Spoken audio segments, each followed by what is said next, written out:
67/21, 67/21। अम्मन हाज़ल्लज़ी यर्ज़ुकुकुम इन अमसका रिज़्क़हू। कहो अगर ये सलाहियतों जो रिज़्क़ पैदा करने की है इन चीज़ों के अंदर, इन्हें हम रोक लें, दुनिया की कोई ताकत ऐसी है जो इन्हें पैदा कर दे?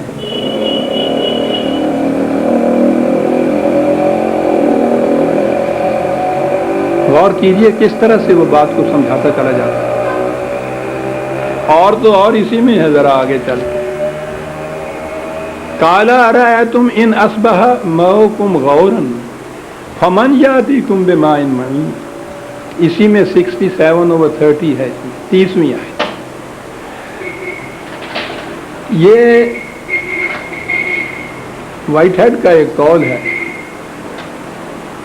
कि जो चीजें हमारे पेश पा उफ्तादा होती हैं, अच्छा,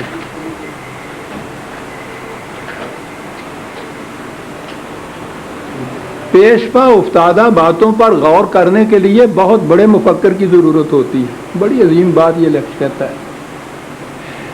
ये बात जो कुरान ने कही है, देखिए कि पेशपा उफ्तादा है लेकिन कितनी गहरी है। पानी फराज से ऊपर से नीचे आता है, फिर हमारे यहाँ पानी की शक्ल ये है जिस शक्ल में चाहिए चला जाता है।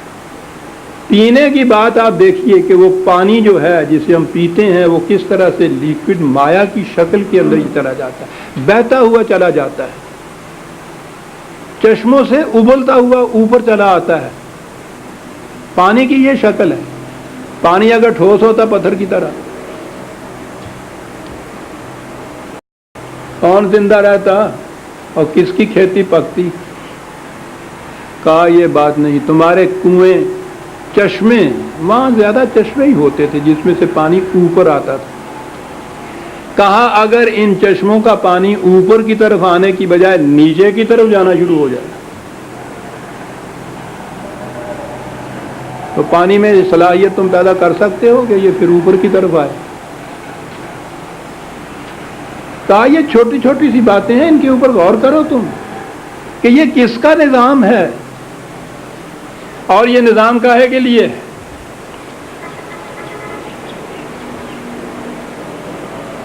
रुबूबियत आलमीनी के लिए, अल्हम्दुलिल्लाह रब्बिल आलमीन।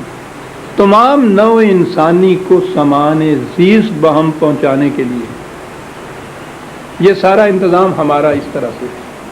और यूं है जो हमने इन ज़राया को इस तरह से तकसीम कर रखा है। अब देखा क्या बात बन की जो आयत आई थी हमारे सामने, असूल रिज़्क़ या जिसे आप कमाई कहते हैं। मैंने अर्ज़ किया ना कि ये कमाई वगैरह के अल्फाज जितने भी हैं ये सरमायादारी के निज़ाम में आके ये इस्तिलाहात और माने अख्तियार कर लेती हैं। ये कमाई का मेयार वेजिस हमारे यहाँ बन गया है।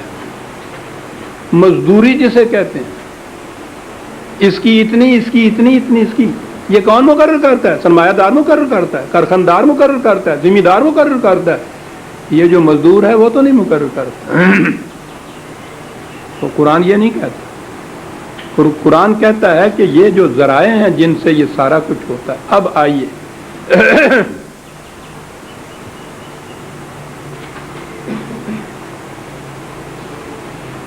पहली चीज इन ज़राए में से हमने देखा ये ज़मीन और इसमें से जो निज़ाम है पैदावार का, फसलों का, बुनियाद इस पे है इंसान के रिज़्क़ की रबूबियत की। दूसरी चीज अब आ गई,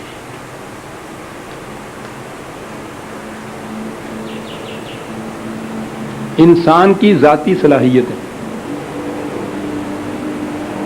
ज़हनी सलाहियतें, दिमागी सलाहियतें, देखने की, सुनने की, कल्ब की सलाहियतें, इन पे दारो मदार है ना। आगे नई नई चीज़ें इंसान वज़ा करता है, नए नए तरीके अख्तियार करता है। ये जो बड़े बड़े साइंसदान हैं उनमें और एक मजदूर में फ़र्क क्या होता है? उनकी ज़हनी सलाहियत, उनकी ज़हनी काबिलियत बहुत बड़ी होती है उसके मुकाबले में। ये दूसरा ज़रिया है रिज़्क़ का जिसे आप कहेंगे, इंसानों की, अफराद की ذاتی صلاحیت. قرآن نے کہا ہے، یہ ہے وہی 67/23، قل هو الذی انشأکم وجعل لکم السمع والابصار والافئدہ قلیلا ما تشکرون. انسان کی ذاتی انفرادی صلاحیت کے متعلق اس نے 3 ہی سرچشموں کا ذکر کیا، اور یہی ہیں سماعت، بصارت اور قلب. قلب کو آپ مائنڈ کہہ دیجئے، دماغ کہہ لیجئے، ذہن کہہ لیجئے، دل کہہ لیجئے، جامع لفظ ہیں. یہ تیسری چیز وہ جو اندر غور و فکر کرتی ہے اور پھر کسی نتیجے پہ پہنچتی ہے. یہ دیکھتا اور سنتا تو ایک سائنٹسٹ بھی ہے، اس کے ماتحت ایک مزدور بھی سنتا اور دیکھتا ہے. فرق آگے جا کے پڑتا ہے. وہ جو چیز سننے کی اور دیکھنے کی جو انفارمیشن ہوتی ہے، وہ جب اس کے قلب تک، مائنڈ تک، دماغ تک پہنچتی ہے، وہاں فرق پیدا ہو جاتا ہے. اس کا دماغ چاند کی کیفیات بیان کرتا ہے، اس کا دماغ اس سے آگے ہی نہیں بڑھتا کہ کچھ سنا تھا، کچھ دیکھا تھا. کہا یہ چیزیں جو ہیں، یہ فرمائیے یہ کس کی عطا کردہ ہیں؟ یہ صلاحیتیں.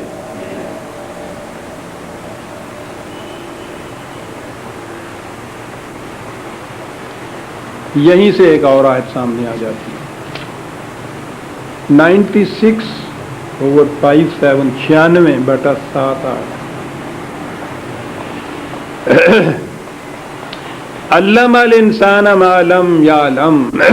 انسان کو یہ صلاحیت ہم نے دی کہ جو کوئی یہ نہیں جانتا اس کا بھی علم حاصل کر سکتا ہے. بچہ تو پیدا ہوتا ہے، صلاحیت ہی اس میں ہوتی ہے علم حاصل کرنے کی، علم تو نہیں ہوتا اسے. ہم نے اس میں یہ صلاحیت رکھی ہے کہ جن چیزوں کا اسے علم نہیں ہے وہ علم حاصل کرے. علم حاصل کرنے کی صلاحیت جو ہے یہ خدا کی طرف سے. اور اگلی بات ہے، جہاں سے فرق شروع ہوتا ہے، جہاں سے میں اگلی آیات کے اوپر آؤں گا، جہاں سے یہ پٹڑی بدلی جائے گی. کہا کلا ان الانسان لیطغی ان رآہ استغنی. کیا بات کہتے ہیں، یہ دیے ہوئے جو صلاحیتیں تھیں وہ ہماری تھیں. انسان کی کیفیت یہ ہے کہ جب یہ زیادہ صلاحیتیں ملتی ہیں اس کی وجہ سے وہ بہت فن خواں بن جاتا ہے، تو پھر اپنے آپ کو مستغنی سمجھنے لگ جاتا ہے. مینوں کی نہیں پرواہ پئی ہوئی ہے کہ یہ جو چیز ہے مستغنی سمجھنا اپنے آپ. کہا یہاں سے سرکشی کے جراثیم ابھرتے ہیں دماغوں کے اندر. کوئی فرد بھی مستغنی نہیں ہو سکتا. عزیزان من، میں عرض کروں گا نا کہ وقت تھوڑا ہوتا ہے ان معاملات کے لیے. یورپ کے محققین ان چیزوں پہ پہنچتے، وہ کہتے ہیں انسان پیدا ہوتا ہے، اس میں آپ دیکھیے ٹھیک ہے دماغی جراثیم اس کے جرثومے یا ذریات ٹھیک ہے، ابھی تک یہ چیز ہے کہ فرق ہوتا ہے بچے اور بچے میں. لیکن آگے چل کے وہ کہتا ہے بچہ کس ماں باپ کے گھر میں پیدا ہوا، کس ابتدائی ماحول میں اس کی تربیت ہوئی، کس قسم کے معاشرے کے اندر اس نے زندگی بسر کی، معاشرہ نے کیا کیا چیزیں اس کے لیے پرووائڈ کی. اگر وہ ایسے ماں باپ کے گھر میں پیدا ہوا ہے کہ وہ بیچارے خود بھی کھڈی بنتے ہیں،